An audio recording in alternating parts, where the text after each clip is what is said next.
And we're live right now.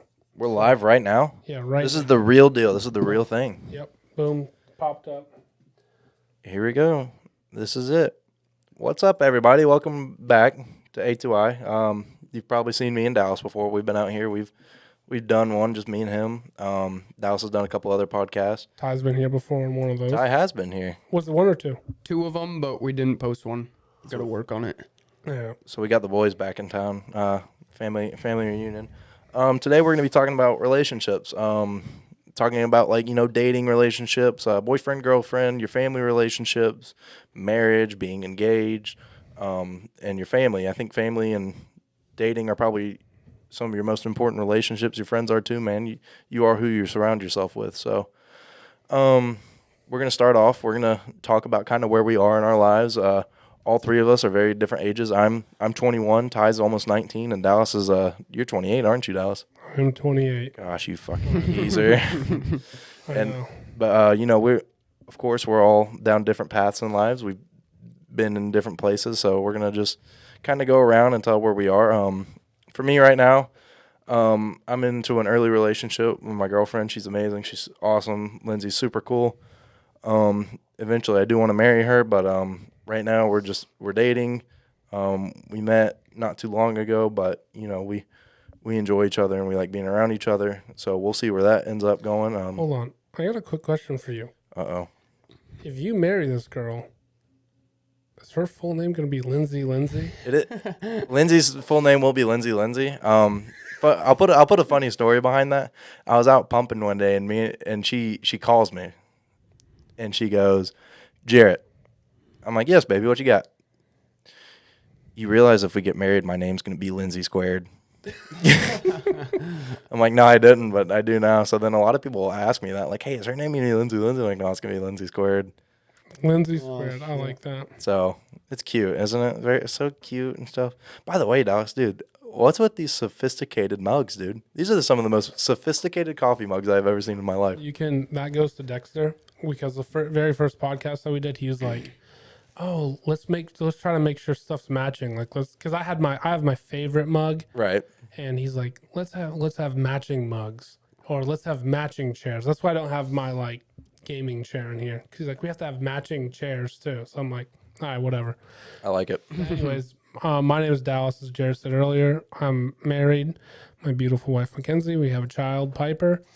We've been married for almost 4 years, and we've been together for, I think, almost 8 years. I think it's going to be 8 years in February. Has it been 8 years since I've known you? That's Yeah. a while. I think we started dating when I was 20, and I'm 28. Dude, that's almost a decade. Think about that. I know. Holy shit. Isn't that a long time, We've been dude? together for a long time. Goodness So gracious. that's kind of where I'm at. That's what I'm bringing to the table. And we're definitely crapping on all the geezers that are like, "Oh, I've been with my wife 57 years." No, 8 years is a long time. You can beat it, bozo. Hey, 50 is pretty cool, though. 50 is sweet. Props, kudos. Yeah. I'm Ty. I'm engaged, actually. Ooh. For, I don't even know how long. Getting married June 3rd. Pretty excited. Yeah. So you're engaged and you're 18. Yep. That's pretty cool. So, Almost 19. I told everybody he was 19 earlier. So yeah, but so it's really cool that we kind of have a Completely different. different dynamics in the room. Yeah. And Jarrett was saying earlier too, and we don't have to get into all of it, but I'm coming from 2-parent household. Mom and dad still together. I got married. Me and my wife are obviously still together. Jarrett's coming from more of a 1-parent household for most of his life. Ty, you had a parent pass away, and your parents also got divorced. Mm-hmm. So we don't have to get into those topics, but just a very different full spectrum of views on relationships and dating and stuff like that. So that's kind of where we're all at right now, and I think it's a very good way of going about things. And that's kind of why I wanted you to come. And because I know Mackenzie's taking on Maddie right now and needs to be bored. Oh, yeah.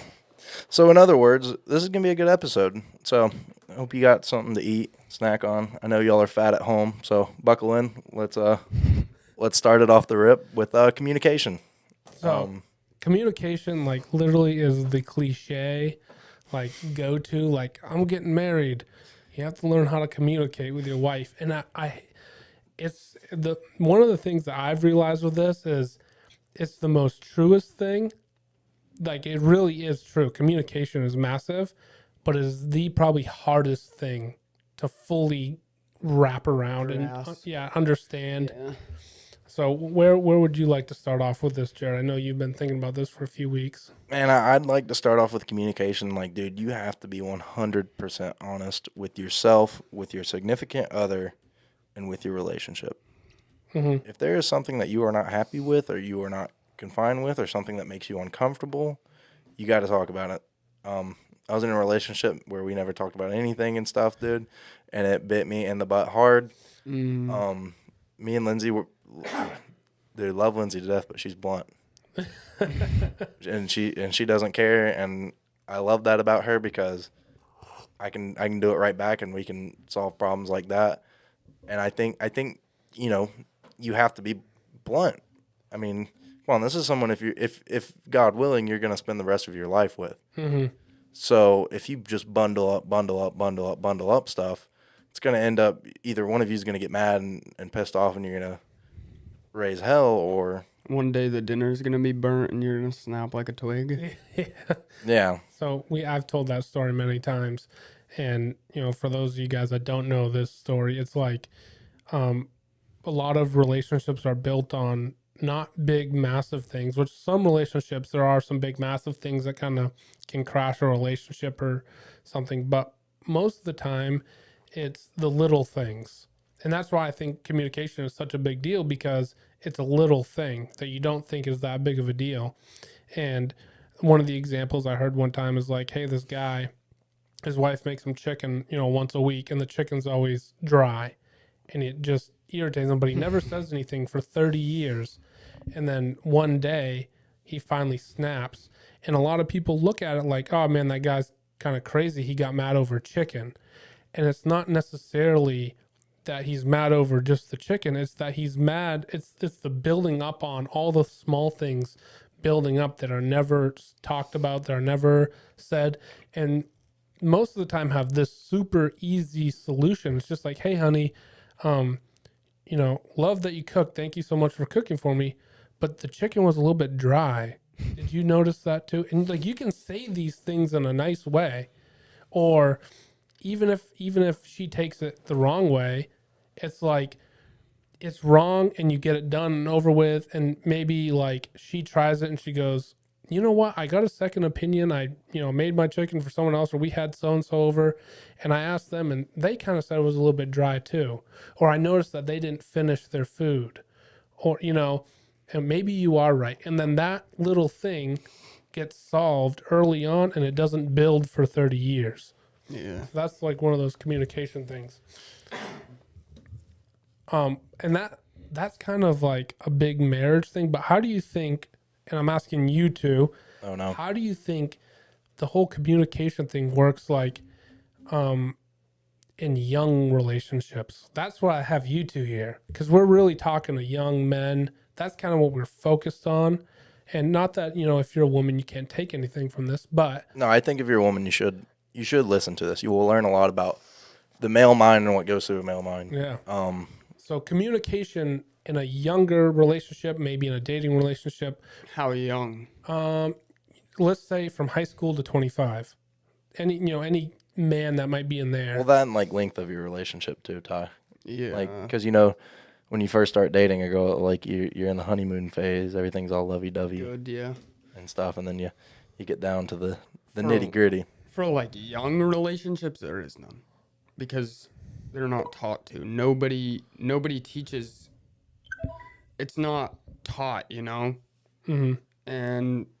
But as far as like once you get older, I don't know. I've had good relationships and shitty ones, and that's what it came down to, is communication. But some people aren't taught to. Yeah, that's a good point. It does come with raising too. I think one of my my positive things is I was raised in a single mother home. Mm-hmm. So a lot of my relationship I learned from a woman. Mm-hmm. Yeah. So it's like, okay, I might know how to communicate a little bit better than others do, just because my mom said like, hey, like this is what we expect and like what goes on in our heads and stuff and all this stuff in it. And thankful for that every day. But I also too, I never really had like a dude to go to other than Dallas to be like, hey, like, what's communication from a guy look like? So I kind of had to learn it on my own. And then the other thing you got to kind of learn too is I think that a lot of the times younger guys, they start dating and stuff like that, is they know how to talk to their guy friends. They don't necessarily know how to talk to a girlfriend or someone that is really cool, who they like and stuff. And that's where a lot of the trip up comes. And one of the solutions I think to that really is just time. Yeah. It's just you get more comfortable. Yeah, you get more comfortable over time, and that's huge. So like if you're a young guy and you're like, man, I'm and you've heard communication, and even though communication is a little bit more of like a down the road type thing, but I think you can still start practicing on it. It's you don't have to be mean about it, but I would say more or less the best way you can start off, and tell me if you guys think I'm wrong. One of the best ways you can start off is just telling the truth. Oh yeah, absolutely. You know what I mean? Like, because I think a lot of younger relationships, if that's kind of where we're talking about in this moment, it's like, oh, I really love BMWs. Yeah, me too. I love BMWs. And it's like, do you really? Yeah. You have to find there's the line between my way and the highway and being a bitch. And you have to find the middle. Yeah. And so what about, where has you guys ever been in a situation like younger years or early in dating where your communication was just awful and you like, you maybe think back on it now? I was in this relationship with this girl and it was just shit. Like absolute Just crap, disaster. man. No communication. And I tried, I really did, but like you spend so much time trying to get somebody to open up to you, and eventually it becomes like a hassle to them, you trying to get them to, and it's just a downhill thing from there. But two, I wish, this is where like friends come in. Yeah. You got to find some good friends, especially when you're young and like just start dating. Find good friends that you trust their opinion, because all my friends were telling me, dude, you're miserable, she's miserable, this relationship is shit, dump her. Every single one. And when you're in that relationship, you have this tunnel vision, and everyone else around you can see the things you can't see. But I didn't trust them. Not even trust, but I thought I knew. So that'd be my advice, is get good friends and listen to them. That's a huge part of the whole communication thing too, is listening. Yeah.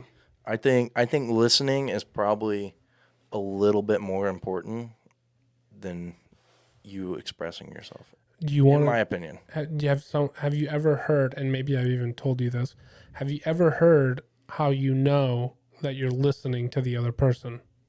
How do you know? You're not trying to come up with an answer for what they're saying. Yeah. Oof. As they're That's the saying old it. Kento Bean taught me. Yeah.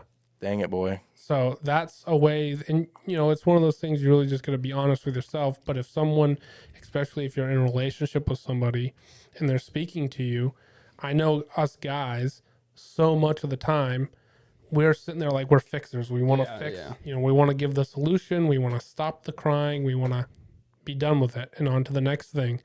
And women don't want that. Women necessarily don't want that. They want you to listen. But a way to make sure that you are listening is you obviously, number one, make eye contact. Yep. And you try not to come up with an answer to what they're saying as they're saying it.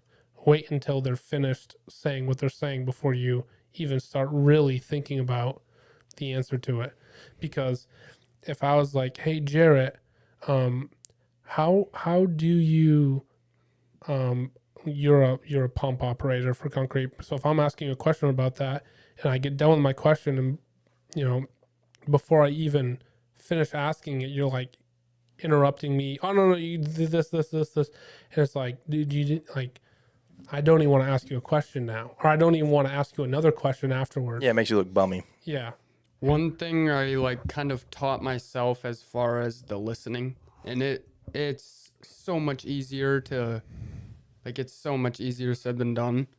And I I'd make sure that I had to pause and like my dad said there should be a time where after she's done talking, it's quiet and you're thinking about what you're going to say. And then, Man, I wish I would have heard that years ago, dude. No shit. You're dude. singing, you're smacking me in the face over here, son. well, and then the other thing too is a lot of the times, maybe if you're angry, you say what comes to your head first, and maybe that's not the right thing that needs to be said. So that's one really way that you can really make sure you're listening and communicating properly. We talked a little bit about, and maybe we'll jump into. Well, actually, we got a question, Jed. You want to read that? Is that a question or just a statement? And thank you, Emma, for saying the audio sounds good. Yeah, thank you, Emma. You a G. I heard someone just say that her and her spouse would communicate, but they didn't understand how the other communicated, and they both didn't realize they communicated differently. That's a very good point. That is a good point. So I Everybody's different off the yeah, rip. yeah. And that's one thing. That's why time really is not the solution, but it helps. And it has to be time spent. Like, I'm not just saying like, oh, well, I've dated this person for a year, so now I should be good at communicating. It's time spent trying to figure that aspect out. And so you have to be willing to learn, willing to listen. And then the other thing I would say, you have to be willing to ask questions.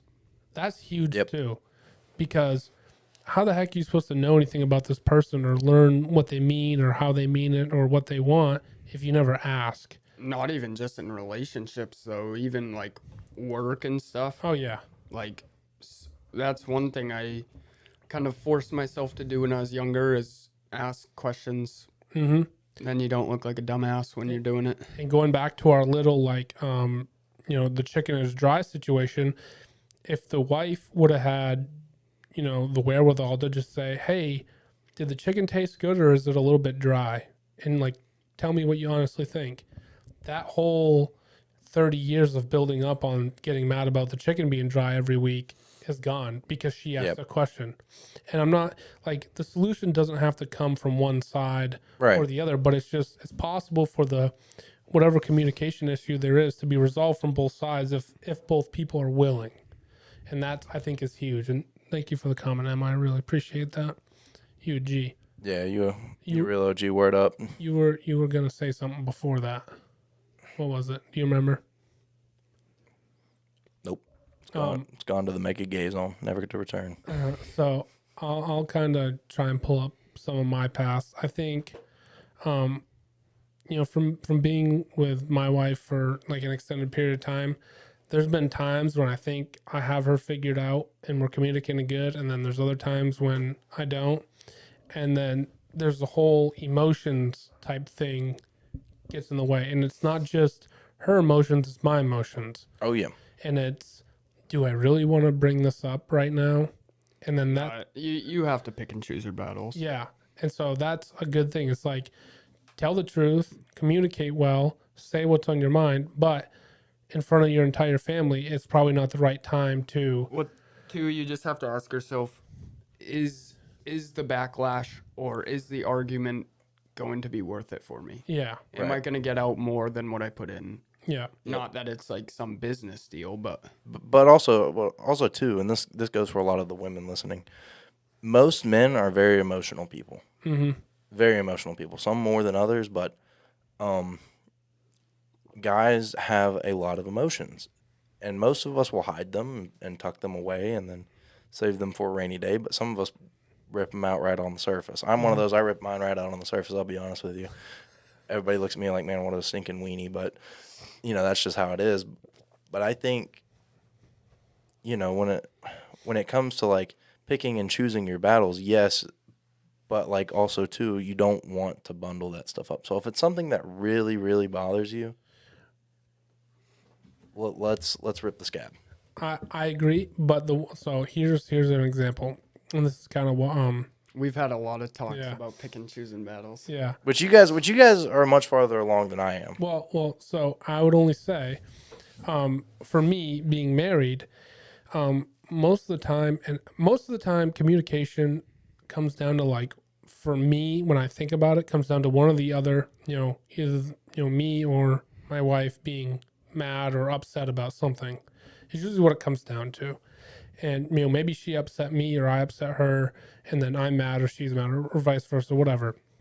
And what I've told my wife is I'm like, I'll tell you exactly how to tell me things.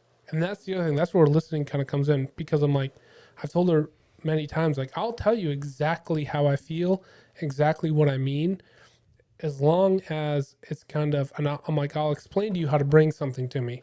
So and I do dumb stuff all the time. I make mistakes, I mess up, I, embarrass her, do We're whatever. human, man. We do it. Yep. And so what I've told her to do is, if I do something in a public setting and there's people around and you don't like it and you want it to end, pull me aside, like away from everybody for 2 seconds. Be honest and kind. Like, that's where, for me, and I think other men, it's like, I can deal with stuff. I can deal with the hard truths, and I can deal with me making mistakes and messing stuff up. All I'm asking you to do is to pull me aside and say, hey, I didn't like that you said that. Or you said this, it made me feel this way. And when you say that to a man, when you say, you said or acted like X, it made me feel this way, as a man, and at least for me, to me it says like, I did X, Y, and Z. It made you feel this way. That's uncomfortable. You're worth a lot to me, more than the argument or whatever. I'll just change. And if we need to have a longer conversation later on, we can. But not saying that every single, altercation or argument can be solved like that. But as far as like a public setting, that's a way that I've always tried to deal with stuff like that. I like that. And then one of the other really big ones is just learning how to voice frustration. So I've heard it said a couple of different ways, and one of the best ways that I've heard, that I've tried a little bit, but it's kind of a little bit difficult. I heard this from a sermon one time, and the guy said him and his wife, they would like talk past each other, and then they wouldn't deal with anything. So one of them would just write on like a post-it note or an index card, like, hey, you said this, it made me feel this way, and they'd put it on the fridge or on the counter. Fiance's family does. They do Yep. letters. Yep. And then they'd take that card, they'd read it. Okay, very short, to the point, simple.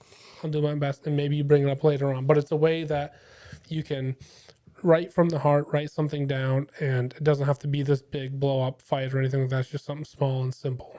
Well, that too, and some people, they don't like expressing their feelings, especially like in person and stuff. Like, some people don't like showing that they're emotional, which is fine. Everyone's built different. Everyone's hardwired different. So I think that would also be a good way for people that maybe don't like showing emotions in person. And another thing, maybe for any of the women out there, is I think that sometimes, Mackenzie has told me this many times, she's afraid to tell me something because she thinks I'm going to blow up. But almost every single time told me that. she said that to me, she tells me what it is, and it's something that would never make me mad. Or at least I don't think it would. I'm like, that's what you're hesitant to tell me? And there's other things that she just like, tell me off the cuff or whatever. I'm like, man, that really made me angry. And so it's one of those things that if you're in a relationship, this is going to be a conversation forever. And there is no end all be all. There is no do this or do that, and this thing is solved.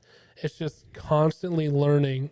And the other thing is, obviously we're all in different stages.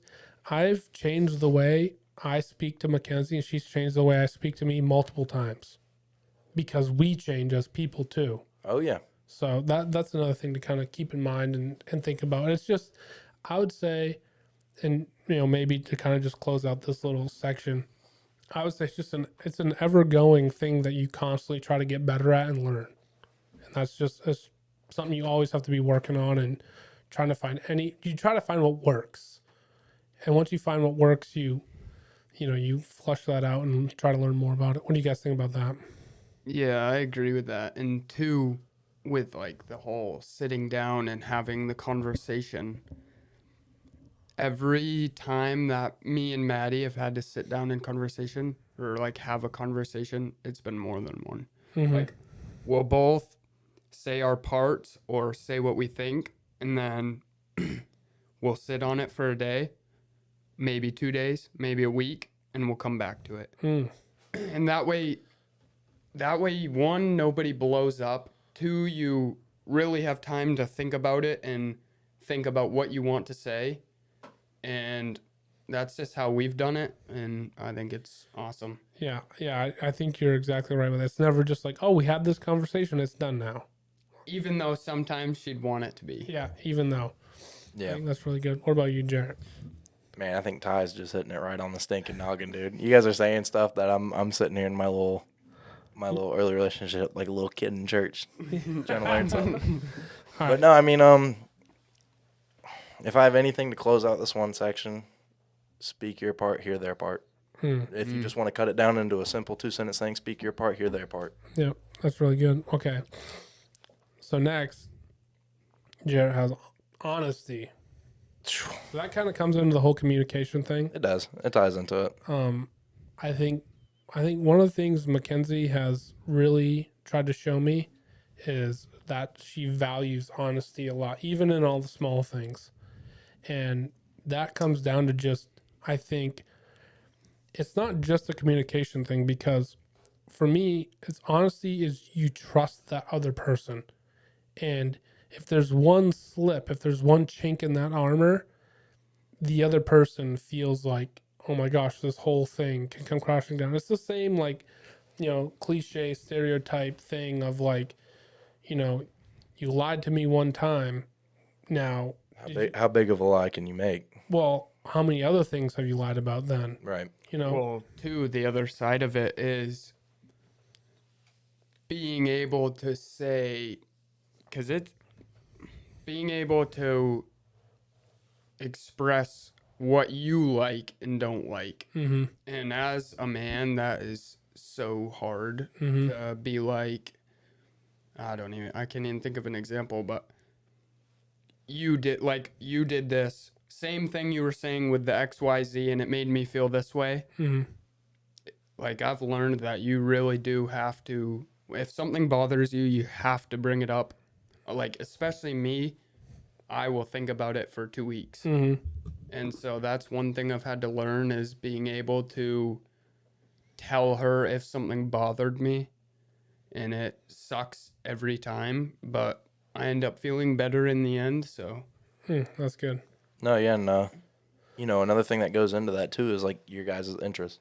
I think a lot of time, or in a good bit of relationships, I know in my last relationship, dude, I tried so hard to be interested in what she was interested in, and I wasn't. pretend. She's into some cool stuff, but there's some stuff where I was like, oh, okay, man. And I'm sure she was the same way with me, but like, two interests. Like, man, I'm really into the vintage jet ski scene. I love it so much. Them stinking old skis, man, they're the way to my heart. And I'm a super social person. Lindsey really isn't. And I told Lindsey, I'm like, man, you're gonna come to the lake with me. She's like, and I'm sure probably one of the last things she'd want to do is come ride a jet ski because she's never ridden one before. So I know she's gonna be nervous, but she's gonna do it. And who knows, she might have fun. And there's stuff that Lindsey's interested in too that sometimes I'm like, but I try to learn. Yeah. And it's also too about you want to learn about your other's interests. And you can be honest, you might not like it. I tell Maddie all the time, I'll be telling her something, she's interested, and she reacts the way I want her to, like gets real into it. And then every time afterwards, I have to say, Maddie, I know you don't really care about that stuff, but thank you for pretending. Yeah. And we know, she knows that I don't like baby clothes and Daryl Ann Denner on Instagram and all this shit, but I pretend. She's just preparing you, man. Yeah, she's winter soldiering your ass for when you get married. Yeah, that's a huge thing. Is I know that it's really probably the last thing that she wants to hear about, but she listens. And two, it feels better than if she was genuinely interested. Yeah. Because she's literally, the only reason she's doing it is for me. So that feels better than if she was genuinely interested in it, and same way the other way around. Yeah. I remember one time, me and Mackenzie were riding in the car, and I talk all the time. And so, like, I really try to sometimes, like, refrain, like, kind of pull back just a little bit from doing that too much because I can just go off on a tangent. And I remember one time, I know Mackenzie didn't give a crap about, like, what game I was playing or why. But one time she sat there and she's like, oh, well, tell me about that. I was like, really? Man, your world lit up, didn't it? Yeah, Dude, yeah, I that's was- the best feeling. Oh yeah, it's the greatest thing in the world. And then she actually listened, and then she was like, oh, well, why do you like that so much? And she, like, started asking questions. And I knew, like, the next day she wasn't going to be like, oh, hey, I'm coming to play this World War I game with you because I'm so interested in now. It was the fact. This was when Battlefield 1 came out, Yeah, wasn't it it? was. Yep, when me and you, oh man. It was. And so it was the fact that she was willing to listen to why I was interested in it. And so it doesn't have to be like, oh, hey, I hate this, don't talk about it. But if the person, like, is like, oh, I'm not really into that, but then they'll still listen to you, like, talk about it or share why you're interested in it. And one of the things I used to try to do is, like, Mackenzie would talk to me about makeup. Dude, I've never worn makeup in my life, and I'm probably never going to. But I would sit there and ask her, or I'd try to, like, come up with questions on why she was interested in that type of brand over this one. I remember, That's what I always do too. she would always want to go into, like, Sephora, and I'd walk by and I'd see all the people, like, sitting on the couch, like all the men. All the husbands. Yeah, sitting outside on the couch. Wait, there's a couch at Sephora? Just like in the mall, you always like Aerie. Maddie loves Aerie, and every time we walk in, all the boyfriends and husbands are sitting on the couch, and I just Like, outside. Oh, okay, yeah, I that's just funny. fucking roll in there like I own the place. Like- You pimp daddy walking in that bad Yeah, boy like- with your boo thing. I think they do it on purpose. Every girl store, there's, like, couches right outside at the mall. And dude, if it's like a hopping day, I guarantee you there's like 3-4 dads and a couple boyfriends and a few fiancés all just sitting. Dude, in they those might be chairs. fighting for them spots on those couches, dude. Yeah, I know. So what I would do is I'd just, like, hey, I don't like this, or I'm not, hook, line, and sinker into this, but I can at least go in and hear why you like it. And I think that's part of the reason why our relationship is the way it is. And I'll just go ahead and say it right now. Like, it ain't perfect, but it ain't awful either. Yeah. It's pretty awesome. I'm not going to lie, but it's not perfect. Nothing's ever perfect in this No. world, though. If you guys believe that, then just throw that bad boy right out the window, man. You're lying to yourself. Yeah. But honesty is huge. And the other thing I would say with honesty is sometimes, like, you're going to hear stuff you don't like, Or you're gonna hear something you need to hear from a person that you don't want to hear it from. Hey, there you go. And you aren't going to want to listen to it. Yeah. I've had like 3 people tell me the same exact advice, and it took me 3 tries to listen to it because I didn't like the first 2 people who said it. Yeah. And that's always hard to hear. Yeah, you gotta humble yourself and realize you don't Ooh, that's a know good way. everything. That's a good way to look at it. Humble yourself. Yeah. And especially when you start dating and, you get in a marriage and stuff like that. Bless you. I was trying to hide it, but You're good. there's no way. No, you're good. Is sometimes I don't think that the truth or the honesty, the truth can kind of hurt. And so you have to learn the delivery side of that. Maybe a little bit of sugar coating. Maybe a little bit. Not Maybe a too little- much. Yeah, maybe a little bit. And then the other thing too, here's another piece, and this again goes along with the communication, is if it's just like if you're married and you don't have kids, or even if you do, I guess you do have kids, like ask if the other person's willing to have a conversation about something serious, or if you need to bring something up, be like, hey, like, I just thought of this, or something bothers me. Can I talk to you about it right now?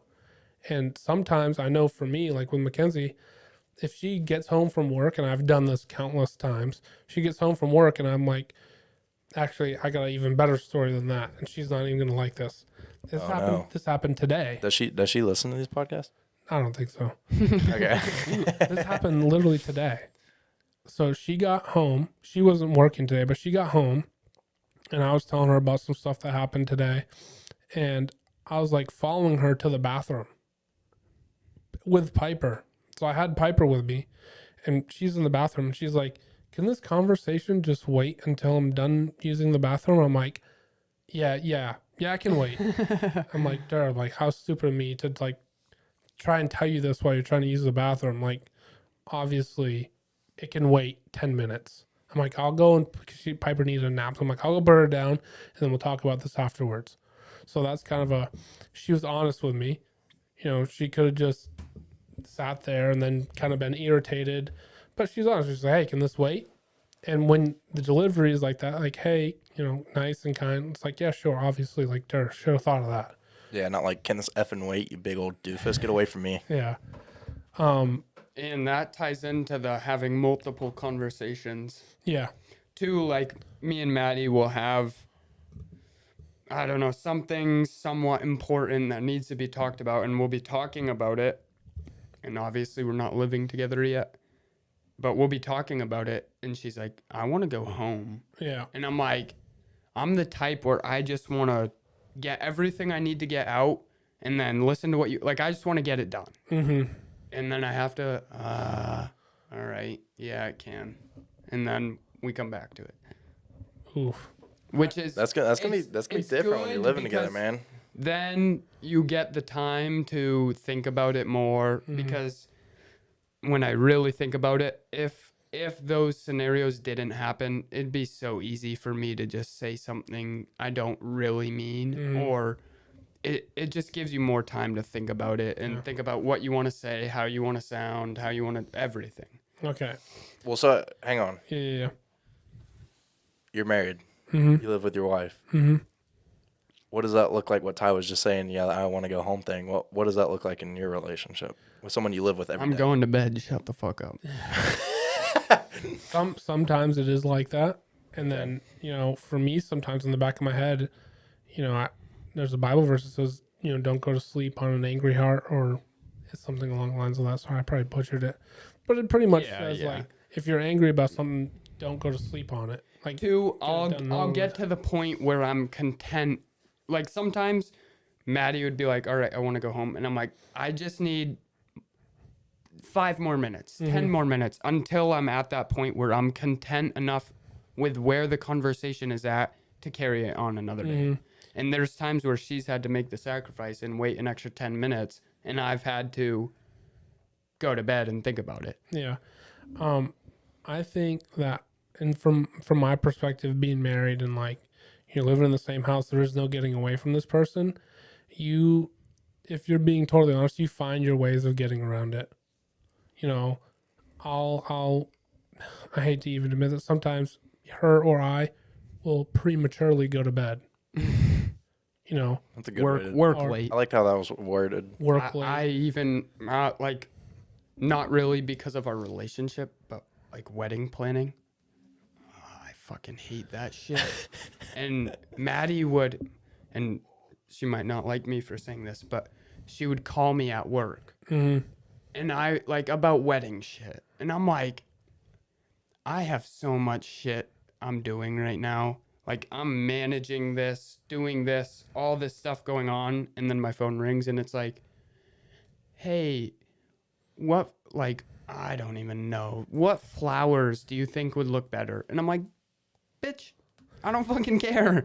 But I've caught myself at times where I'm like, yeah, we can talk about it when I get home. And then I look at the clock and I'm like, 30 more minutes won't hurt. Yeah. Another hour won't hurt. Sometimes for me, it's like, oh, and then there's the whole, so this is the other weird thing. You avoid each other in your own house. Oh, you're in bed reading a book. I'm going to go watch TV. I'm going to go sit in the living room, or I'm going to go sit in my office and watch YouTube, close the door. Yep. And so for me, like, you find ways of like putting stuff out. Like, you find ways of avoiding things. And that's not the way to deal with it, but it's just the truth. Now, when you're living with the people, things tend to come up a whole lot more often. And I think it is a little bit better because you're almost forced to, like, when I come home, if Mackenzie's not working, she's going to be there. Yep. And I can't drive around all day because she's going to call me and be like, where are you at? You said you were almost done work. Especially when you have a kid too and Yeah, stuff. You want to come home and see your baby. Exactly. So it almost then sometimes forces you to deal with certain things. But a lot of the time, it is still easy to just shove stuff under the rug. You know, still, I mean, the brain, your man brain is smart enough to like, oh, I found this kind of cool way to avoid this thing or avoid that thing. Leave it in the air and let it Yeah. float. Put it in my back pocket. Take it home with me. Yeah. So it's difficult. One of the next, and this is kind of one of the things I was actually interested to talk about because it's totally different, I guess, than from my days way back in, you know, when, you know, we rolled around in Flintstone cars. Rolled around in Subaru WRXs. Yeah, that was good old Whipping days. it up Pulled real by a time. horse. But toxic traits. I was very, very, It sounds like you're targeting me. yeah, I'm very targeting you because I thought of you when I heard this. Yep. Sorry, but I got some good stories. I got some good stuff to put behind it. I just at the start, like, why did you put that in there? Toxic traits, that's what. Yeah. Yes. Toxic traits to Like, kind of look for. Red flags. okay. Red flags. Oh, Yeah, you- red. you- We'll say we'll Gen Z it red flags to Yeah. look for. The real reason I put it in there is because I let toxic traits run my life in a relationship for 10 months. Dallas will hand on the Bible witness to it, man. He saw every bit of it. I tried warning you. Dude, See, he that did. comes back to you gotta have good friends and you gotta listen to them. And never date a woman with a Miata, but so man, I mean there's so many stories I could tell. I'll tell a couple stories just kind of to give the roughest around the edges. And now before I go into this, I want everybody to know that if your significant other does something and it makes you mad or it upsets you, it is not a toxic trait. Not everything is a toxic trait. Don't buy into that. Don't believe that. It's all over social media that, oh, they did this thing. It's the worst thing in the world. He's worse than Hitler. Yeah, No. this happened. I can't be with you. Red flag, drop them. We're not necessarily saying that. We're saying red Free flag. dating. Yeah, pre-dating. Predating, if something's really bothering you and you don't like it, Yeah, avoid it like the plague. Oh, But yeah. if you're in a relationship and it's serious and a red flag comes up, it means keep your eye on it. It means go and ask somebody you trust about it. Go and get some, somebody to, for lack of a better term, like mentor you. Someone who can give you healthy advice for it. oh yeah. Anyways, But so I'm getting comfy in my seat. I was dating this woman, Girl. this girl. She lived on her own. She had her own apartment and stuff. We hit it off really well, and everything went smooth at first. We were all going well, and then by the end of it, man, it was every other day. I was sitting there, and I was like, man, what am I gonna say to piss her off next? If you want the honest opinion, I remember. Keep in mind, me and this girl had broken up and gotten back together 3 times. Don't ask me why. Don't Jarrett, dog me, dude. Come on, look, I know. You're I've better repented than for that. my sins, and I've atoned to my damnation. So, but I mean, I Dallas. I'll tell the story that Dallas probably knows the best because it happened at his house. Or no, I'll tell this 2 stories. Okay. I'll hit one after. It was New Year's Day, and I used to work like a dog, man. I still do. I was working 7 days a week, 90 hours a week, man, cranking it out, racking that money. And I was pumping septic tanks that day. It was a Saturday, and I was literally like doing 8 jobs that day, like just hammered full throttle and stuff. And this girl that I was dating, she went to North Carolina, took pictures and posted them on Instagram, whatever. So on my lunch break, I liked her picture. Just like, because I had 5 minutes. I was literally in the Wendy's drive-thru. I drove the septic truck through the Wendy's drive-thru. I was short enough to where I could fit through it. So I drove through that bad boy, picked up my burger. I'm sitting there scramming it down my face. I'm like, I'm going to look at Instagram real quick. Liked it. And then I rolled on down the road. And, man, when I tell you this woman was so mad that I didn't comment on her Instagram post. Like, I'm dead serious. Like, dude, she's sending me paragraphs as I'm running a 40,000-pound vehicle down the road. Which is illegal for you to be on your phone. And correct? she's getting upset that I'm not texting back. Mm-hmm. Like, I don't know what you want me to do. Like, I'm running down the road. But she, Real quick, one time I was talking to this chick. This bitch oh no. told me to pull over so I could text her back. Yeah. No. Sorry, man. Can't happen like that. Nah, that's a little crazy. But, Marriage might be one thing. yep. Talking or just started dating is a whole different And it story. depends what and Mhm. it depends what you're talking about too. Mm-hmm. Like, you got to keep in mind, this woman's upset at me over Mm. not commenting on an Instagram post. Yeah. How, Red how flag. much? Yep, red flag up there. Yeah.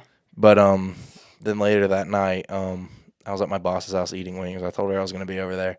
She's just blowing my shit up. You need to come see me. We need to talk. We need to discuss this stuff. We ended up breaking up that night because that was like my nail in the coffin. But then of course we got back together, and stop clowning me, bro. And well, for you, I remember when you were going through some of this stuff. I remember looking at it, and to someone like me, some of it's kind of obvious. Yep. But I get it. Like when you're in the middle of it, and Two, when you're young. yeah, you're younger. It's like it's difficult to see these things, and that's again coming back to what Ty said: is you really do need good people in your life Yep. to like pull you aside and be like, hey, I'm not gonna what did I say to you? I'm not gonna tell you what to I'm not do. gonna tell you what to do, but Yeah, here's what I think. Yeah. Well, two, the other part of that is you can have the friends who pull you aside and tell you the stuff. If you don't listen, yeah. it's useless. Yeah. Like that, I had really good friends who told me, dude, this is not good, blah, blah, blah. You got to end it. And I didn't listen. Mhm. So it's like I'm taking from their value because I think I know more than them. Do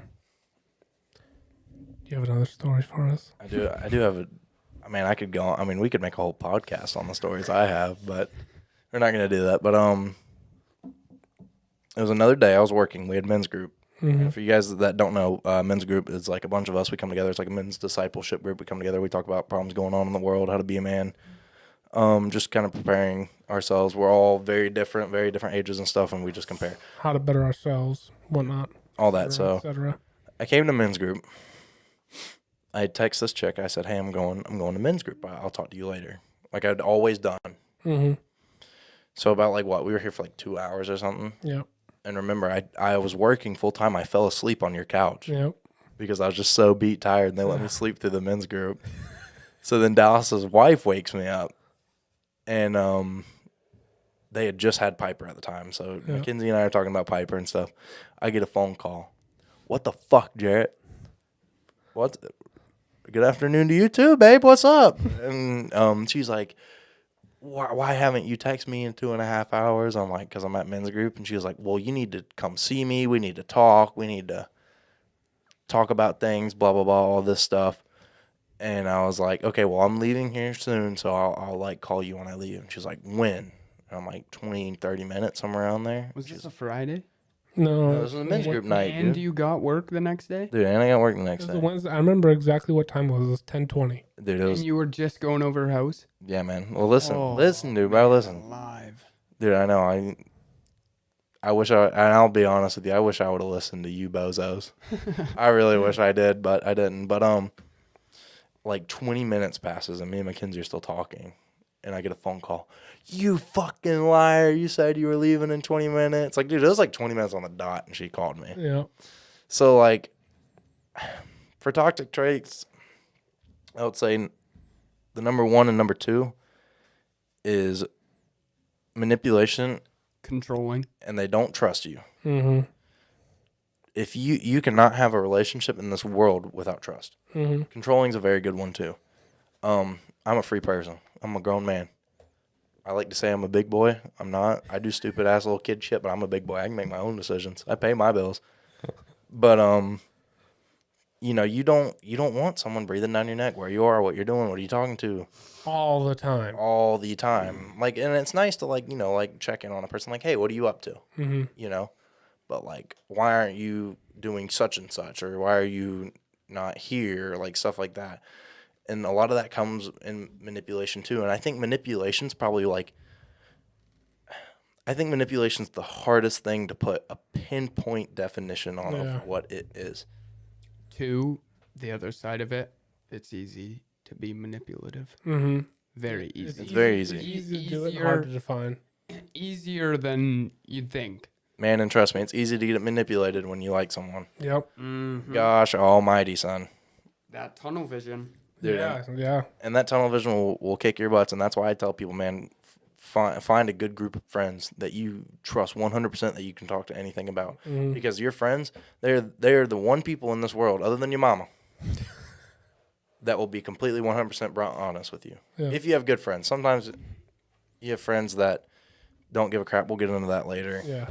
But I've had to call my mother about a relationship, and she gave me the best advice ever. And it was, what was going on is it was the whole like no communication. And I went to see her, and I was there for like a week or something. Mm-hmm. And I'd go over her house, and she would bawl the entire time. And I'm like, and 2, it wasn't just like she wouldn't say anything. Like you try prying and prying and prying to get I've been there. stuff out, and you're getting nothing.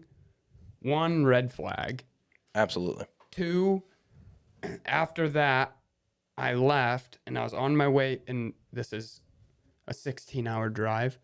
I'm on my way back, and I called my mom, and I told her about it, and she said, you have to ask her if she still wants you.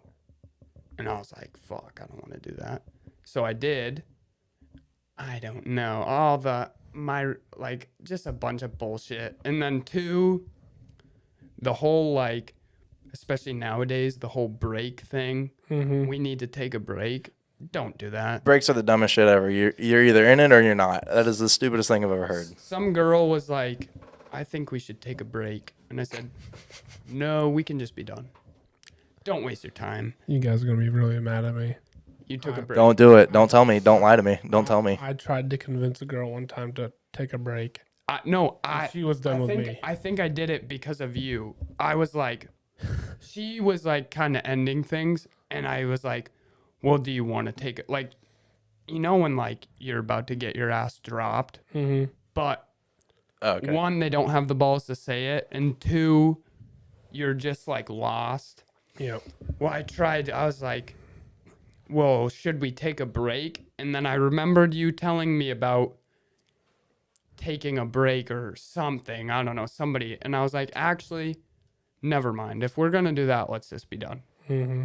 I think I probably have said that to you before. Like, my time is far too valuable for that. I was the, how do I put this nicely about myself? I was the pussy sitting there going, are you sure? Can we just take a break? And I remember after that being like, no, I don't like you. That was the biggest. Send the Bible verses every morning. Yeah.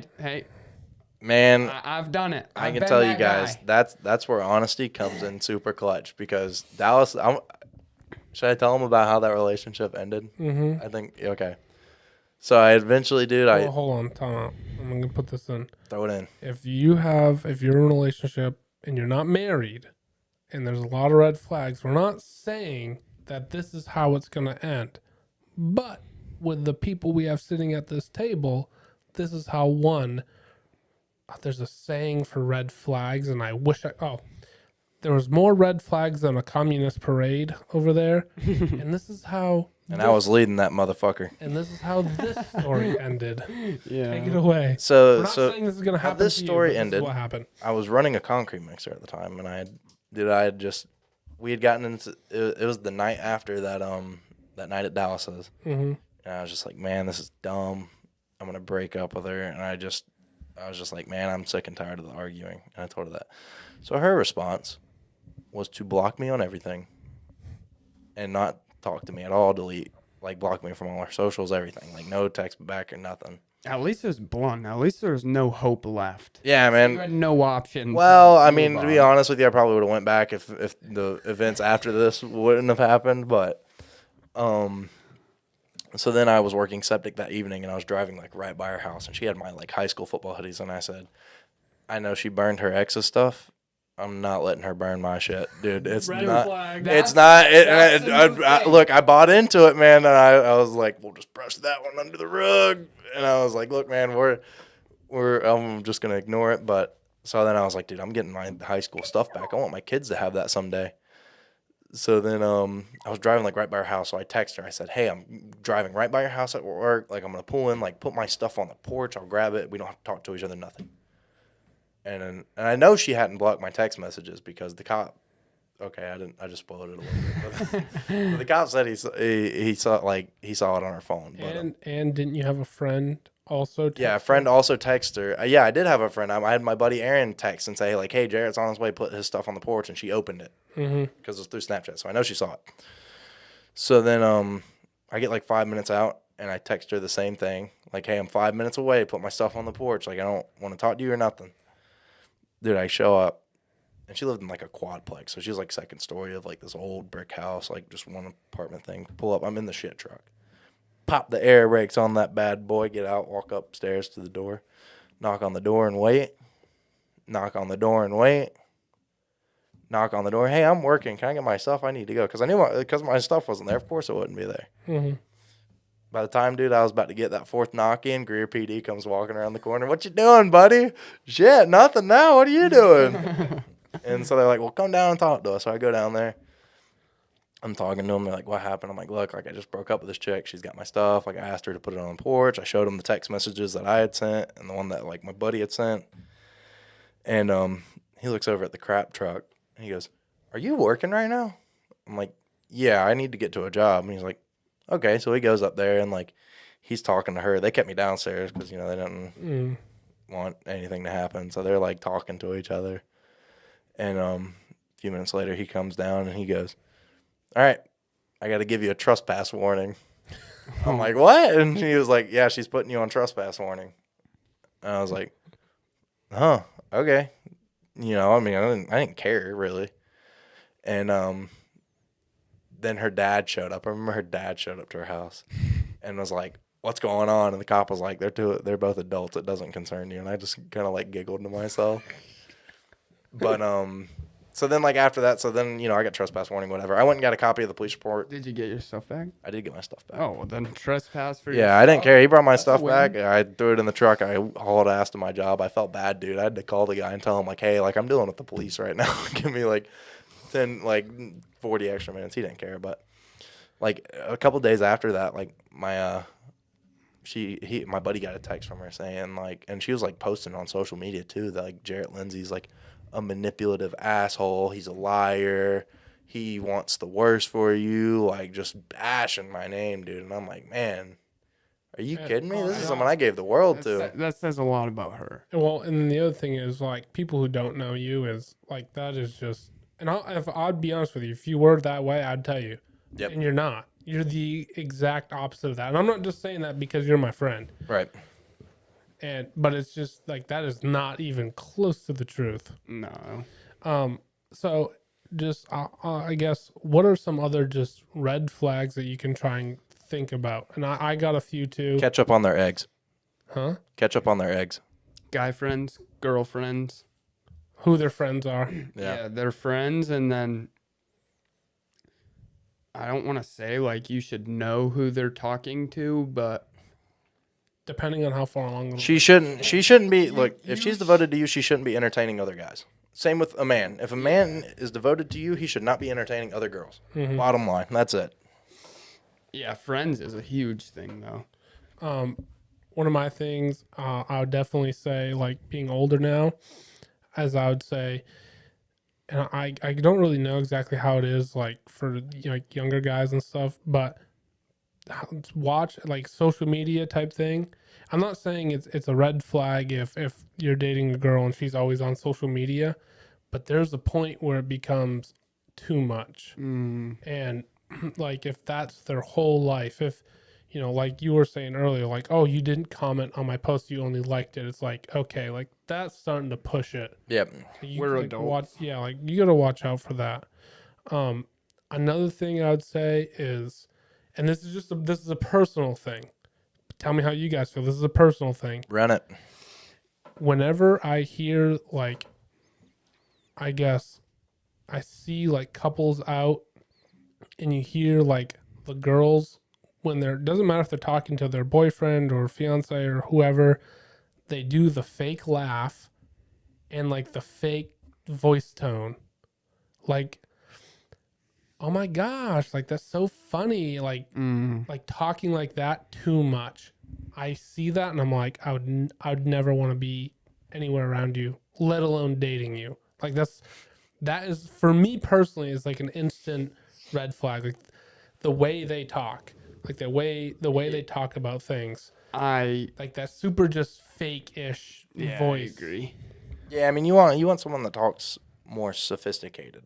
I wouldn't even say it has to be sophisticated. Well, no, but It like just proper. sounds fake, Just to me. real. Yeah. Real. Not some. Okay, yeah, that's better. Yeah. Oh my gosh, you look so good tonight. Like just like Oh that. yeah, to, like the reality TV talk. yeah, the reality TV talk. Like I hear that and I'm like, That shit's cringe. I don't know how anybody would ever Turn take off. you. Yeah, I don't know how anybody would ever take you seriously. Yeah, I don't know. I think that's a red flag. Talking or not wanting the best for you. Ooh, yes. That I think that's a huge red flag. Trying to control what you do. Yeah. Yep. Then when I say like not wanting the best for you, when you were dating this previous girl, you were out of high school, you were getting your grind on, working hard, and she had a problem with you going after your dreams. Yep. I think that's massive. Like you want somebody who wants the best for you. Right. And You want more of a selfless person than a selfish. yeah. Like, of course, everybody wants to do well for themselves, but Yeah. like when it comes to a relationship, dude, you're a team, man. Yeah, I like one of the things when me and Mackenzie first started dating that really made me appreciate her a lot was I still played hockey a lot, and she obviously grew up in the South, was never around hockey, never probably thought twice about it. It was my world. I played my entire life, and she was totally into going and watching games, learning what my favorite teams were. That's how Maddie was. And now she's probably more of a hockey fan than I am. Yeah. You know, she's just as into it as I am. And all because I was, when we first started dating. That was massive for me. Maddie sends me Bruins updates. Yeah. And also, my dad texted me. He said Jake DeBrusk scored both goals in the Winter Classic with a broken leg. Yeah. Let's go. That's pretty crazy. That's pretty awesome. I think we can kind of even tie the toxic things down to insecurities too. You think so? A little bit. No, my 90% of it is insecurities. And another thing about insecurities, 90% of them happen when you're really young. Mhm. You form your insecurities when you're really young. Yeah. My dad did this big dive into insecurities and stuff, and he taught me a lot about it. And yeah, it's all from when you're a kid. A lot of it's from when you're a child. I think I believe that too, and also too in how you were raised. But yeah, I mean, I would say insecurities all come from your past because there's stuff in this relationship, dude, that like, my old relationship, dude, like my old relationship was crap, man, just dog water. Which is good. But there's like, Learn from That it. stuff was hot dog water. dude, it was Yeah. hot dog water on a hot Sunday, dude. But I mean, it's like there's some stuff from that like I was never insecure in that relationship about, and then I'm like in this relationship, and I'm like, oh, I'm kind of insecure about that. What's going on? Like, and it's like, and it freaks me out sometimes. But like, insecurity is a normal feeling. Overthink, and I would tie overthinking into insecurity too. Oh yeah. Men overthink a crap ton, Oh yeah. and they refuse to talk about it. Mhm. Most of them do, which to each their own. But I think maybe you should talk about it more. But I think the biggest thing about it is that you don't want to become annoying or become a burden. Yeah. And I think a lot of men struggle with that. I struggle with it for sure. But I think sometimes you gotta let that person know, like, hey, I'm struggling with this. This is how I feel. I'll tie insecurities and toxic traits together Okay. real quick. One of the things is men are obviously insecure about different things than women are, and men are insecure as far as relationships go. about a couple of the big things. Income, Yep. their own body, Oh yeah. like 6 feet tall, 6-pack abs, stuff like that, and their social status. Men are insecure about those things, and I think a lot of women, their expectations of those things on the men that they want could be a toxic trait. Like if you're dating a girl and her expectation for you is to be a millionaire, like that's like she expects you to do that, and she expects you to make all this money and to have this type of body and this type of social status, and you're like look, I'm trying, I'll do my best, Right. but they're like I can't promise you those things. And if a woman is dead set on those things, that could be a red flag for you to look out for. That's That that's too. more than a red flag. If some girl said anything remotely close to that, I'd end it. And I I think really would, especially the income. And it's like, if you can't love me at my lowest, why do you deserve to have me at my highest? yeah. Oh yeah. And I think part of that is, our culture a little bit.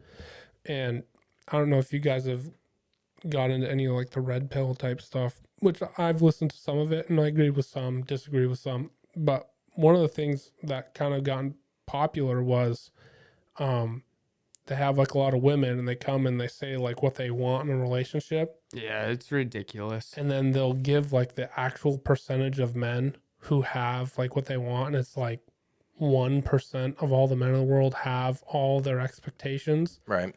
And so it's, one of the things is like they ask these girls like, how much does your man have to make? And they're all like, at least 6 figures. That's like a bare minimum. The funny thing about that is, too, one of the most common, like, wedding vows for rich or for poor, for health and sickness, it's like the expectations for men nowadays, and maybe women, too, is ridiculous. Yeah. Which I mean, we're not saying that these expectations are only on men. There's a lot of expectations on women. Yeah. But for anyone listening, we're only men. Yeah. We can only we I really know, can only yeah. input about the men's side. Yeah, exactly. Yeah. And I'm not like I'm not saying that men shouldn't aspire to be better in all those attributes, but it's like, if you want me to be making 500 grand a year, understand that the average man, the average income for men, like in the US, I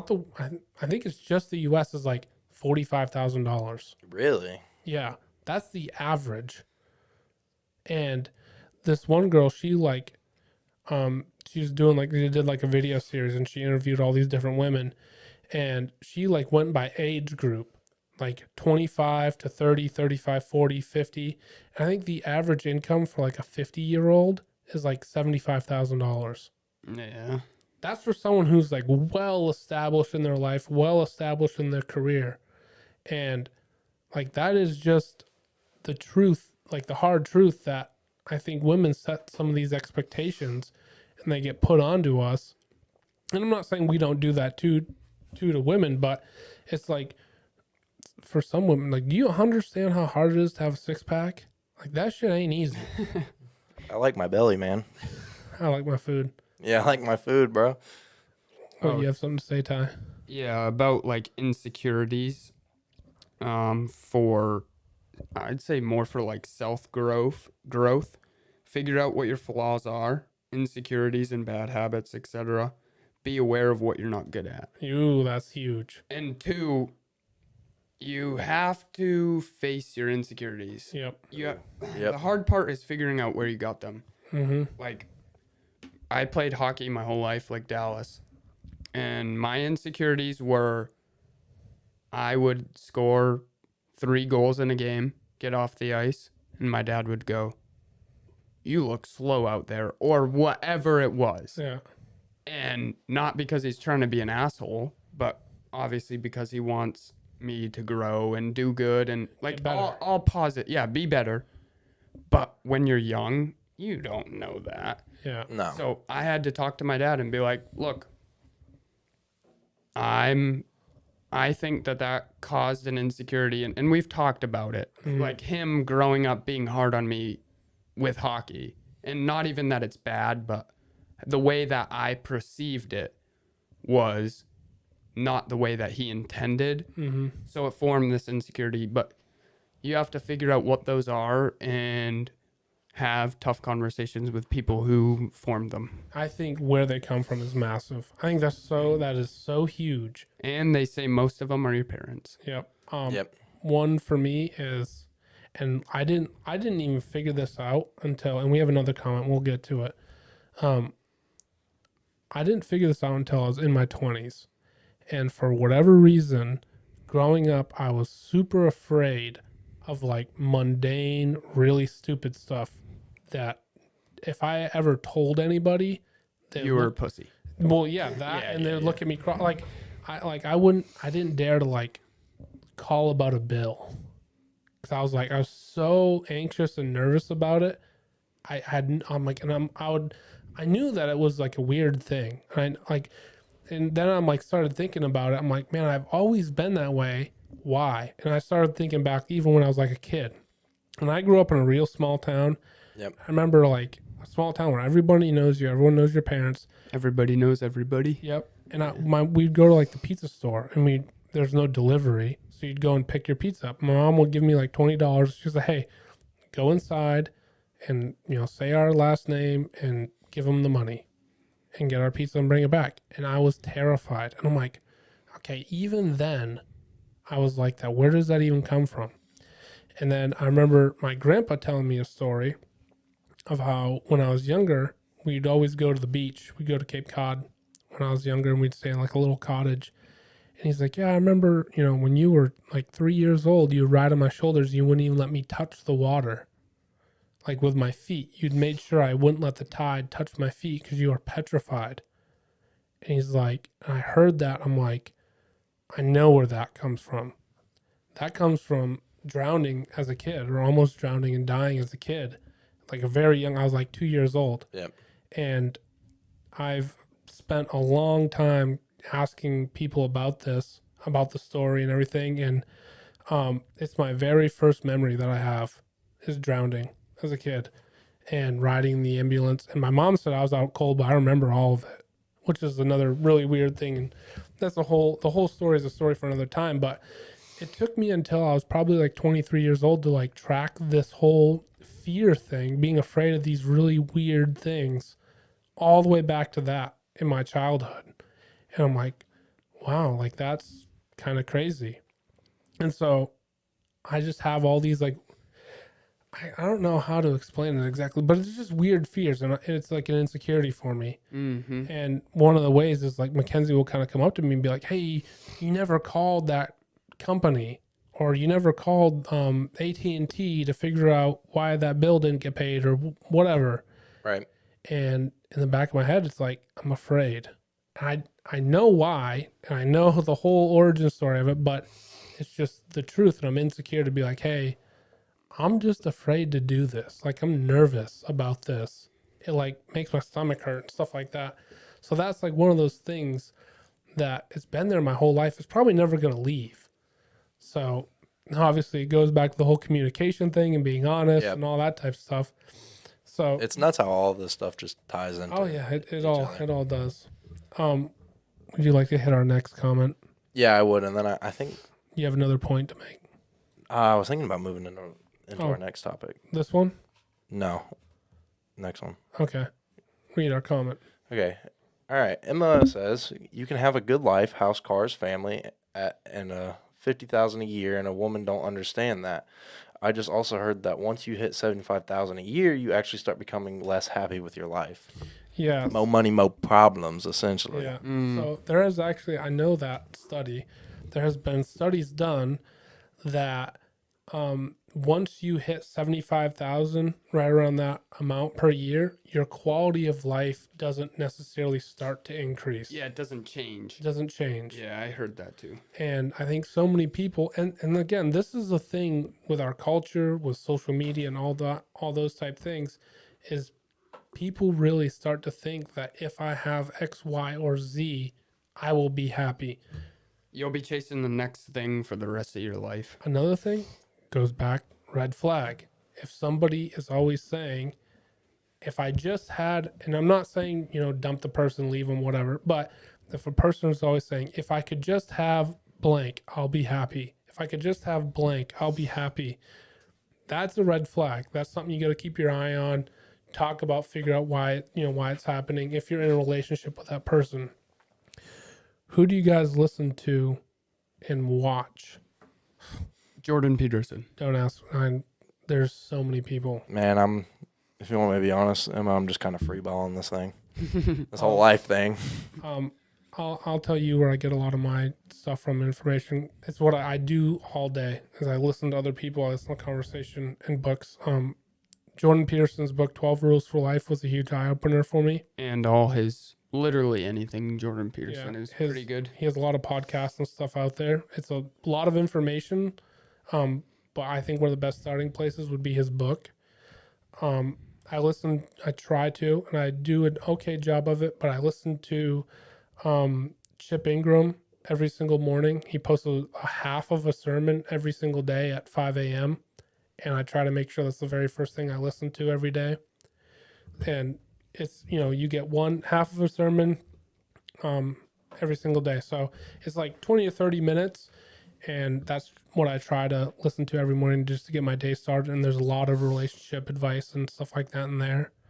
And then I listen to a whole slew of podcasts. And if you're interested, Emma, I added Mason to our Discord. And in our Discord is there's like a motivations tab with different podcasts. And there's also a reading list with a whole bunch of different books on it. And I think all the books we posted, they're all on audiobooks. So if you're interested in that, take a look. But that's another place where I get a lot of my information from. But a lot of different, there's so many books that I've read in the past couple of years. It's kind of hard to say like exactly where I got each point from. But it's just a lot of different people. Too, another thing, like it might sound like arrogant, but I just come up with a lot of shit at work. Like, I started this Instagram page where I just post like whatever, and I'll just be working and I'll think of like some random saying or something, and I'll just write it down. And mostly just because sometimes I have mindless work, but yeah, most of it's probably influenced by what I watch and stuff. But yeah. Another thing, I remember before I got married, I went back, and at the time I was going to New Spring, and I think I went back and I listened to every single relationship series that they had ever posted. And then after I got done with those, I went to other pastors that I listened to, and I listened to all their sermons on relationships. So it's just been Chip Ingram. Yeah, Chip Ingram's great. He's a great one I listen to him at work a lot. But I think that's kind of where Uncle Dave and JP, Dave Ramsey's pretty good too. Yeah. But on to our next little subtopic. Did you have anything to? Just to tie in with like the self-growth and what I said about insecurities. I have one about controlling. Don't waste your time trying to control things, though, and it's kind of full circle, but don't waste your time trying to control things. Those things will start to control you and will teach you to be controlling. Oh, I came up with that shit on the way here, and I was like, dropping heat. Man, dude, that noggin was stinking, running full gear. At your best right now. That's pretty good. Emma, I would say if you're interested in learning exactly how a guy's mind works, the book, I'm pretty sure it's on the reading list in the Discord. It is, and the link for the Discord should be down below too. And you can get Discord on your phone or your computer. But on the reading list, I'm almost positive the book, right here, Wild at Heart by John Eldridge. This book, banger. when I was reading it, it taught me so many things about myself that I never knew, or that I already knew but never knew how to put into words. And that was same with Jordan Peterson's book too. So that if you want to understand your husband and maybe kind of how his mind works, and I would say both of you guys should read this if you're interested in it. If you're readers, this book was it blew my mind how like my knowing or putting to words how my brain works. I think that's the best way to say it. And we did a whole men's group on it and stuff. It was great, but amazing book. J Dog. J Dog. Into the next thing. Mm-hmm. Yes, J Dog. It's J Rat on the streets. No, but the next one we're gonna talk about romanticism. Mm-hmm. Keeping a relationship romantic. Difficult as you get going. So damn It's hard. hard. See, and because I'm not at that point yet. Remember everything you do. Because like now I'm at the point where like obviously I'll like go get flowers every once in a while and I'll do my best, but I'm like trying to think of something. I'm like, man, if I could just go back to when we first started dating, I would have a million ideas. Mm-hmm. But I can't even friggin' remember them. Literally write down anything you have. That's what I say. Write it down because you're gonna need it in like a year when you're friggin' dry. Literally. Just my own personal experience. It is very difficult because life just goes on. It's hard to take a break from not even like busy, but thinking and do the romantic stuff. It's definitely a massive talking point and something huge. And I'll give you guys an example. This has now happened, I think 2 times. The past couple times I tried, and just an example of something you might run into if you're not at this stage already. But I was talking with somebody, someone I trust, and they're like, you need to take Mackenzie out on a date, like. And I'm like, I know, I try. And they're like, no, you need to try harder. Like, do better. Like, I even said we'd watch Piper. Yeah. Ty even was like, well, me and Maddie, we'll take Piper and watch her. Dang it, boy. And they're like, no, you need to do it like next week. Like, come on. And I'm like, yeah, you're right. I text Mackenzie. I'm like, I'm taking you out Friday night. And she's like, okay. Week goes by. Friday night rolls around. And this has probably happened more than twice, but I can remember the last 2 times specifically. Friday night rolls around. She didn't work that day, and I don't think she worked the next day. And I texted her because it was like noontime. I was at work, and I'm like, I'm going to call.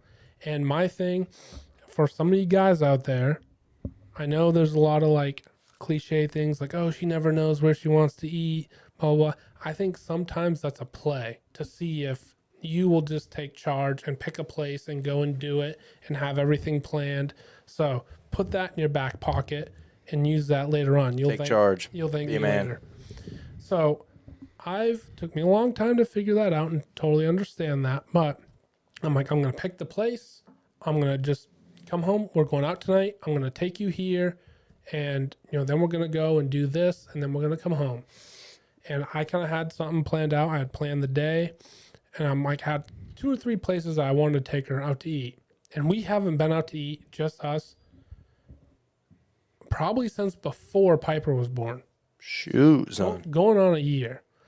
And this has happened the past couple of times. So Friday night comes.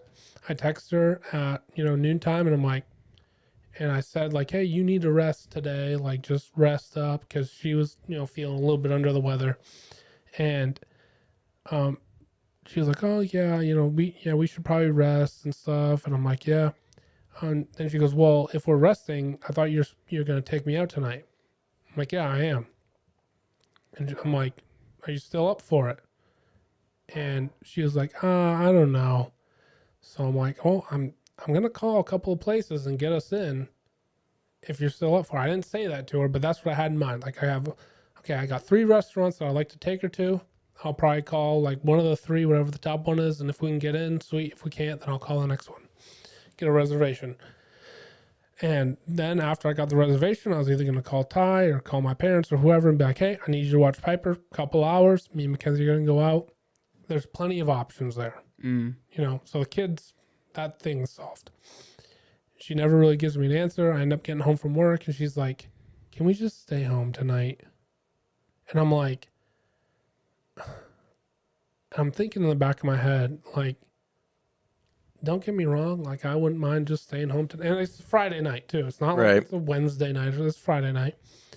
And everyone always says like, oh man, you need to keep date night alive and you need to keep the romanticism alive. And, you know, you should have a date night once a week or once every other week. And it's like, I do try. And sometimes like, hey, I'm too tired. I really don't want to go and do this. Well, with that, it, like, to me and Maddie, like when we first started dating, we'd go out to the nice restaurants. But now, like, I say write it all down, but that's for like the big, you know, anniversary or like that stuff. But as far as like regularly going on a date, it like once you've been dating for a while or you're like things are serious, it doesn't have to be anything crazy. Mm-hmm. Like me and Maddie, our guilty pleasure is wings and ice cream. And we'll literally just we'll go get wings, we'll go get ice cream.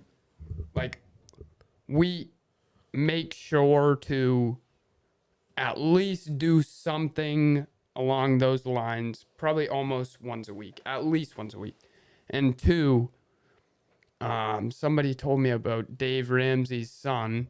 They're making a budget when they first got married. Mm-hmm. And they budgeted in every Friday night they go on a date. Mm-hmm. Okay. And I think you need that. Oh, Otherwise, over time, you'll lose that kind of intimate romantics, whatever. But two, it's just good for you. Yeah. But they literally budgeted in once a week, every Friday, we're going on a date. And they put that in their budget. And I think that's a great idea. So it's definitely it's something that you do have to plan for. It goes from being like, hey, we're dating. I want to see you. You want to see me. You don't want to go sit at my parents' house. You don't want to sit at I don't want to stay at your parents' house. Let's go and do something. And you're already out. And it's like, let's go here. But when you're married and it's like, we've both been gone all day. We've both been, either one of us has been dealing with a kid for a certain time period. It's like, I'm just tired. Even me and Maddie, we literally just pretty much every day of the week, I'll work, she'll come over. We literally lay in bed and watch Netflix or watch TV or watch something or read or something. But there's still that quality time together too. That's like going back to, it doesn't have to be anything crazy. Yeah. And two, it's easy for us because we don't have a kid. Like, mostly that's pretty much it. But there's nothing. He's ragging on you, Dallas. There's nothing stopping us. As you get older, that's when you need to make it a priority. I mean, make it a priority and plan for it. Yeah, like for us now, we don't have to plan for it. We spend pretty much most of our free time with each other already. And then we'll do those wing nights or ice cream nights that are like the special nights. And that's all we need. But coming into the marriage or preparing to get married, I keep that budgeting in the Friday night on my mind. And then one of the other things too, especially with me, is I got a big family. There's always someone's birthday. It's always some dinner event or something like that. And sometimes you just have to say no. Like, we're not going to go do that. We're going to go do our own thing. And maybe we can go over for coffee afterwards or do whatever. Maybe we can catch up with them later. But, like, you have to be able to say no to certain things, too. Yeah. I think that's huge. Yeah. And Mackenzie it's kind of weird because I was always the people person. Like, I was always the one wanting to be around everybody and take her with me and show her off, stuff like that. And now it's more transitioned to a little bit of, she wants to go and hang out with Ty and Maddie. And not that I don't want to, but I'm in the back of my head, it's like, I don't want to see Ty. But it's just like, I know that it's like, man, we haven't been out just us in so long. And then the other thing is we're so far removed from being young kids having fun, spontaneous stuff like that. Like one of my things I've been wanting for so long, and it sounds so stupid, but I want to take her out. We go to eat, and I want to go play mini golf or ride the golf carts at Frankie's. And We did that. It was a blast. And two, another thing, we just went to Pinky's Revenge. Hey, Pinky's is a great place. Me and Maddie know how to have fun. Mhm. And that's like my favorite part is not only can we just get home from work and do nothing and completely love it, but we can friggin' go here and have an absolute blast. Mm-hmm. And I remember one time I was like, I want to take you on a date. She's like, oh, you probably want to take me mini golfing, don't you? And I'm like, come on, like just Loosen up. Let's go. Man, me and Lindsay, that was me and Lindsay's third ever date. I talked all that smack. I was going to beat her, dude. She walked me like a dog, son. But it's definitely a thing. Like it becomes such a priority later on in life. Further on in your relationship that you really got to make it a priority and think about it and have conversations about it, communicate about it. Yep. The comment, it goes right along with what you're saying. I think it's extra special to do something out of the ordinary. I can't read the rest. You Jarrett. don't usually do. Yeah, like that ties right in perfectly. Is doing something that's one, not normal, and two, maybe a little bit out of the comfort zone. Yeah, You and got to be creative, man. And two, you gotta know how to have fun. Oh, yeah. And let loose. And nobody likes to go on a date with somebody who doesn't know how. And that's the thing too. If you're into a heavier relationship, man, at least is my opinion. Granted, I'm not married or nothing. I'm not engaged, nothing like that. But I think if you're into a longer relationship, man, and you don't even laugh every now and then with each other or have a little bit of fun, dude, come on, what are you doing at that point? ain't nobody breaking up with anybody if both people are laughing Oh yeah, absolutely. and having fun. And but then the other thing too is like you get older, I don't want to say you lose how to have fun, but your life is so built up on I have to do. Like even just for me, it's like I have to go to work. I have to come home, and I know that the house needs to be. You have worked on. responsibility. Yeah, you have all these responsibilities, and it's like Gets in the way. and one of the things I realize is there's just never not going to be things that need to be done. And this is where Mackenzie has a hard part is I can very easily disconnect and just like, okay, the dishes aren't done. I can just put that out of my head. Yeah, whatever. It doesn't bother me at all. That's easier for men. I'll do it later. And for her, it's like, if that's not done, if the floors aren't vacuumed, it like eats at her the whole time. So being creative, if you're a guy and you know some of those things that kind of eat at your wife and you want to take her out, Get that shit done. maybe go ahead and get it done. Also, Emma said, Yeah, I got you. yeah. We already did it, but Oh yeah, we did do that already. which Jarrett's. Yeah, we already. How long have you been dating Lindsay? Almost 3 months. Whoop whoop. 3 months. I've been married almost 4 years together. How long have you and Maddie dated? Even before you got married? We Or did it engaged, I'm for sorry. over a year, Mhm. maybe a year and some change, and then we got engaged. Oh fuck! Back in September? I couldn't. I even think it was tell you. September. I think it was September. I have no idea, but shout out Dallas and Mackenzie for helping me. You're welcome. Mostly Mackenzie. No offense, Dallas. Yeah, fuck you, Dallas. No, I'm just kidding. So, and then, one of the last things we have on like, boyfriend, girlfriend, husband, wife type thing is loyalty. I think loyalty is pretty self-explanatory. The only reason I threw it in there is because I feel like younger kids struggle now with it more than ever. Mm-hmm. Not even just in romantic relationships either. Yeah, man. And two, one thing that's hard is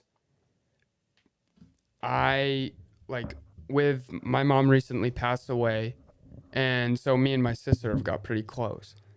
And I never put two and two together until after my mom died, which is a shame because she would have loved to hear this. But whether Desiree, which is my sister, by the way, whether she is right or wrong, I will have her back and I will defend her. Mm-hmm. Same thing, and that taught me a lot with Maddie, is whether she's right or wrong and there's some sort of confrontation with somebody else, I'm always going to have her back, even if I think she's in the wrong, which you have to be careful with that and maybe have the conversation, but I will always defend her. Mm-hmm.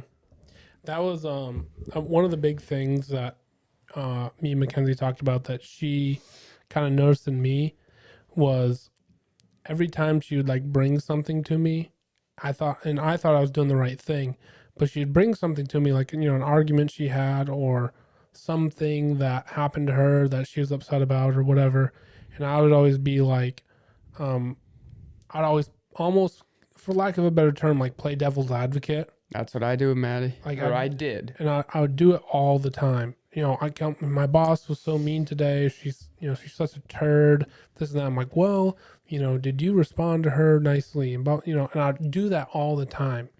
And one time she finally told me, she's like, when you do that to me, it feels like you're not on my side. Like it feels like you're always coming against me whenever I bring this stuff up. Or that she'd have like an argument with her parents or an argument with her siblings or whatever. And I'd be like, well, you know, you should really love your siblings and, you know, give your sister the benefit of the doubt. And it wasn't that what I was saying was wrong. It's that I was saying it every single time. Well, too, in reality, like that goes back to learning that with my sister. And two, we grew up and everyone played devil's advocate to everything just to make a debate because we were bored. Mm-hmm. And really, like, with like, if Maddie's venting about work, just shut up and listen. Mm-hmm. Like, that's what I learned. Like, and two, if there's an argument, don't raise your voice because the second you do, they're not listening. Yeah. But yeah, I like that with the whole devil's advocate thing. What do you think about loyalty? Man, I think like I said, loyalty is a cut and dry thing. I go back into it earlier, man. If you're devoted to someone, don't entertain someone else. But I never really thought about the like having their back no matter what thing. I think that's real deal. Yeah, and it's the same vice versa for women too. I think like letting your man know that like you have his back, and Mackenzie's done that many ways for me, and even in ways I never really thought it would come up. I will say she does have your back. Yeah, and like ways I'd never really think, and it's came up a couple different times, and it kind of really made me understand like, hey, she really does have my best interests, and you know, one of those things is like, you know, whether we might have spats about X, Y, or Z or whatever, is like if someone ever said anything about me, she'd be the first person to defend me. Now, where that gets tricky is, do they do that to your face? Like, do they play that same role in front of you? And that's where some things can be lost in translation. Like, because I'll be the first person to admit this. For instance, you know, I'm close with my brother, and if anybody ever said something about my brother and he wasn't around, I'd be the first person to jump all over them and not let them talk bad about my brother. But when I'm around him, do I share that same energy? Or I'll be honest, there's been times in my life when I'll be the first person to cut him down to his face. Like I'll cut his bag, or you know, and more probably in a playful way, like a fun, like brotherly love type thing. But it's like, how come, you know, if you were alone and somebody said that or did that, you would probably freaking pop him in the face. Right. But then you do the same exact shit to his face. Yeah, to his face. And it's like, and that's something that I don't want to throw people under the bus, but I've always noticed like certain people, you know, in and about our family, it's like, it's that super, and again, cliche thing. And it's like somebody walks up and like, man, you look like a faggot. And it's like, don't talk to my family member that way. I'll beat you up. And then you turn to your sibling or whatever. And you're like, man, you look like a faggot. You know, it's like, only I'm allowed to say that to them. And it's like, okay, you shouldn't go about doing it that way. Right. Also with the having their back, don't go in it for credit because 90% of the time they're not going to realize it. Yeah. And that's like pretty much everything in the relationship is if you're doing something like the go-to saying is brownie points. Dude, if you're like, just do it. Make sure you're doing it for the right reasons. Do it to be a good person and a good boyfriend. Yeah, if doing it out of if love. you're married and you're doing shit to get laid, You're lame as fuck. understandable, but just do it for the right reasons and don't be in it for the credit because one, they either won't realize it or it will take a while. Like I've realized or people have told me stuff about like Maddie having my back and I didn't find out for friggin' months. But then I went and I was like, hey, I heard this or whatever. But yeah, and to all the guys out there with sisters, practice treating women right on your sisters because that's the biggest test you'll ever face. Because damn, That too, and annoying.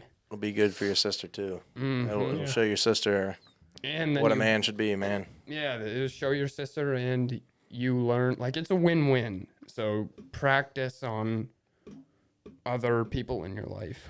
So I kind of wanted, before we just end this like segment, to kind of like tie back to like younger men, younger guys.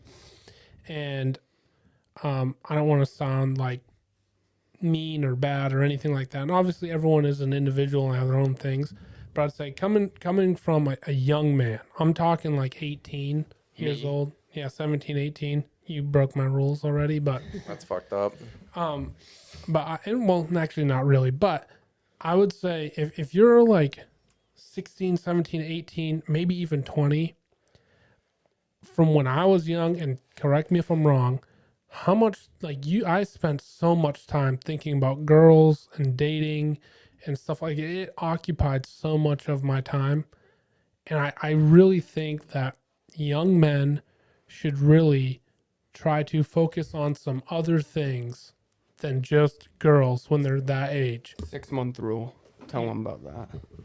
How about you tell them about it? You brought it up. Basically, be friends with whoever for 6 months before you not necessarily commit, but Well, I fucked that up. I don't know if I did, but it worked out for me, so it's I fine. think there definitely needs to be a time period where you're just friends, getting to know that person.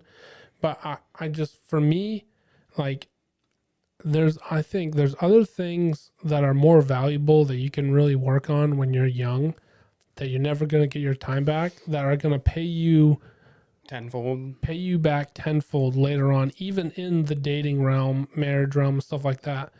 Some things, figuring out what you want to do with your life.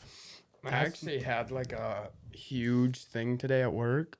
I realized how lucky I am to have found like what I love to do for work at this young of an age and built the career that I have and am in the position that I have where I'm running the entire grading operation for a big company at such a young age. And like, that's so big. Like, I just realized today how much I love my job and how lucky I am that I figured out what I want to do. Mm-hmm. So yeah, spend some time figuring out what you want to do and go down rabbit holes. I'd probably even the same thing for you, figuring out what you love to do. Yeah, man. You're in that position. I figured out right when I was around your age, man. When I got my CDL, and I've lugged trucks, and now I've bounced in and out of everything. But I know that like being around big rigs and driving big rigs, that's where my heart is. Yeah, I was running an excavator today, and I was just smiling, like, man, this is fucking awesome. And one of the other things too, like if you're a younger man and you're not dating someone, if you're kind of single, take time to figure out who you are. I think that's massive. And I'm not saying you can't figure out who you are when you're in a relationship or you're engaged or whatever, but spend some time getting to know who you are, what you like, what you want to do, things you enjoy doing. And then the other thing, getting your own experiences. Yeah, And, too, that figuring comes that stuff back out. to like figuring out your flaws insecurities, bad habits, what you're not good at, and then obviously figuring out what you're good at. But figuring out what you're good at is way easier than figuring out what you're bad at. Well, we're kind of getting. How long have we been going now? Dude, we've been. An hour and 45. Yeah, we might have to skip the family thing. Yeah. Well, we can We'll brush it. we can brush it. We can brizz it. I think a lot of the stuff we talked about really does have, plays into family and friends and stuff like that. All the, the traits, the honesty, the communication, the insecurities, maybe not the romanticism type stuff, but Yeah, please don't do incest. Unless you're into that. No. but a lot of those things can apply to your family. And red flag, going back to the red flag thing. If a guy, if you're dating a girl, or a girl, if you're dating a guy, I'm not saying that this is an instant drop home and leave, but how they talk about their family, and if they like their family, if they like their parents. I'm not saying in a season where, but just in general, how they treat their family and their parents is a big thing you can look at before you start dating someone or whatever. And two, just getting to know their family. Yep. Like that was a big thing with me and Maddie is we grew up very different. Well, we grew up in the same culture, but different sides of the culture. So getting to know her parents, getting to know where she came from, her getting to know where I came from, seeing, like, connecting the puzzle pieces as to why she does things the way she does, why I do things, like, that's so important. Yeah, that's massive. Also, another thing, too, I got to throw it in real quick.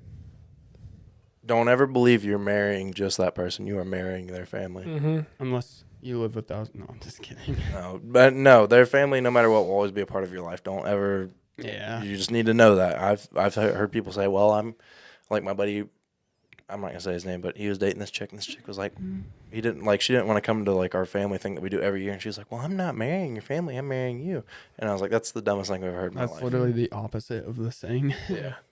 And then, as far as just like family and friends go, take time to spend time with your family. They're just as important as everyone else. You never know when their time is gonna come. Yep.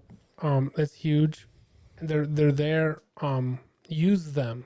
The other thing with all this other stuff, like with relationships, like if you have family, if you have parents, use them. Ask them questions. Like you can figure out a lot of this stuff, tricks and tips and all like that.